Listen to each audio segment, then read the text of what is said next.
Hello and welcome back to TechnoSurgeon YouTube channel.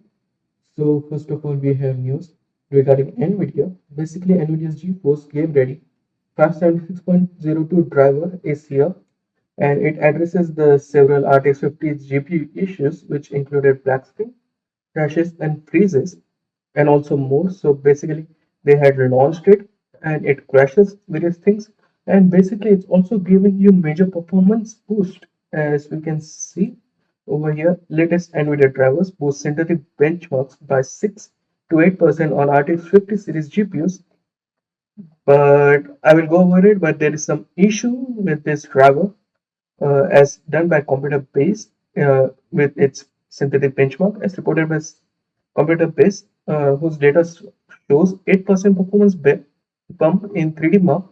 Still nomad with this latest drivers, as you can see over here in still nomad, with RTX 5090 at launch and with 576.02, you see 8% increase, similar for 5080, 5070 Ti, 5780 and 5060 Ti, all got like 6 to 8% increase.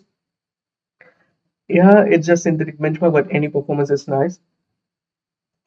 And you can see here with still nomad, you see upwards of some increase, like 1% increase over here, 5% increase over here, 7% here, 8% here, and no increase with 5060 Ti. In Speedway, also 1% in general. Yeah. In Speedway it's 1%. In Time Spy it's like 2% for 5090, 1% for 5080, 5070 Ti 1%, and 5060 Ti no.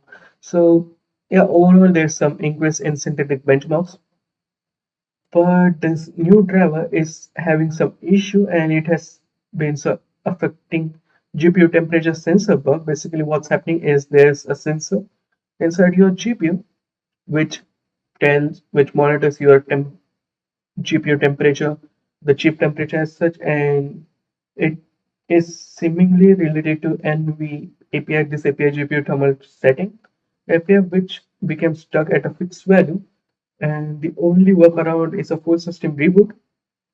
But at the same time, this will cause some issue, because if you get the wrong temperature reading from your GPU, uh, it will tell the system to like spike up the GPU clock, and it will rise the temperature, which in turn causes your GPU to overheat, and not even thermal throttle because the sensor is detecting it wrong and your system doesn't know it. So it's a pretty rare bug, and it's a pretty wrong bug to be sure. Next up, we already know like the AMD outsells Intel in data center for the first time. uh, in Q4 of 2024, we already saw it. Like, yeah, the revenue for AMD is going high when compared to Intel. The net revenue is very high for AMD as of now, but we also have bad news, like Intel is not doing pretty good. We already know it. AMD already captured 80% of CPU market. According to March Amazon US State Review, it is 5 times more than Intel, and Intel is also laying off their employees and will stop non-essential work. We already knew that Intel is having hard time, but in this case, Intel really is doing bad, because Intel is going from their LGA 1851 socket to a new socket.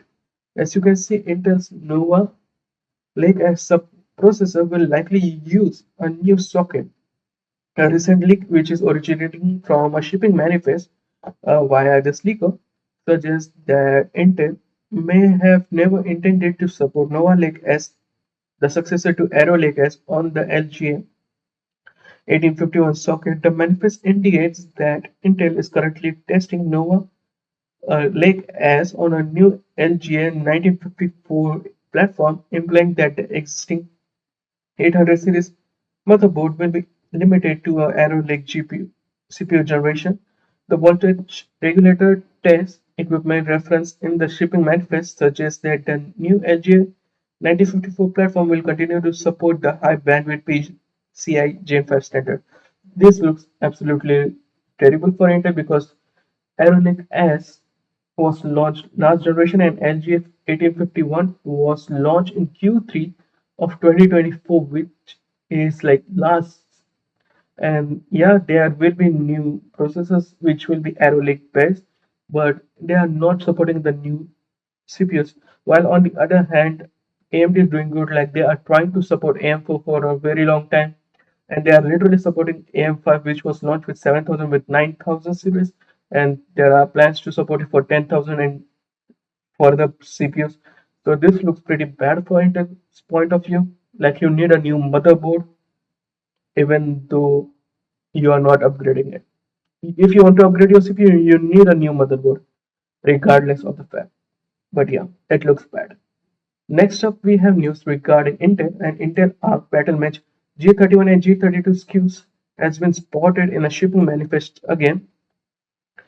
We already saw it and we already went through a rumor which state like Intel is stopping their GPU market, but this might not be the case as there is a chance of a higher Arc GPU better than B580, as there is a shipping manifest which has been spotted, as you can see over here, BMG G31, and yeah, G31 a higher version compared to G21 used in B850. So this manifest clearly stated that it is being developed as of now. And another manifest says BGM IBC C32 SKU, which could be a rework of G31. So yeah, there will be a new graphics card which might be in the works and which might be reportedly launching. And I think this is my just a not a rumor, but this is what I think. Since they are stopping their arc in their APUs, they might be more focusing on GPUs now because they are going to stop Intel Arc because it's not doing pretty good. But yeah. Also, lastly for today, we have some news like AMD is ready on RX 9070 GRE to feature 3072 cores and a 12 GB memory as for the specs leaked. So as you can see over here, RX 9070 GRE will come with 3072 cores, which is like higher than RX 9060 XT, but far less compared to 9070, which is to be expected. The boost clock is 22.79 gigahertz, but the thing is, it's having a 12 gigabits per 12 GB of GDDR6 memory. So it's like if it's relatively in middle of RX 9060 XT in memory. So I think they are planning like if you want like better performance, you can go with RX 9070 GRE because it comes with more cores. So it will be better, but the limiting factor for it will be 12 GB of memory, and it is bare minimum now. And if you want like not high end, but if you want more memory, you will get less cores. But at the same time, we need to see the pricing because it is slated for Q2 of 2025, and this pricing will tell us more about price to performance. But yeah, that's it from me today. What do you think about the news? Sound off your thoughts in the comment section below. Like, share, subscribe, and I'll meet you in the next one. Peace out.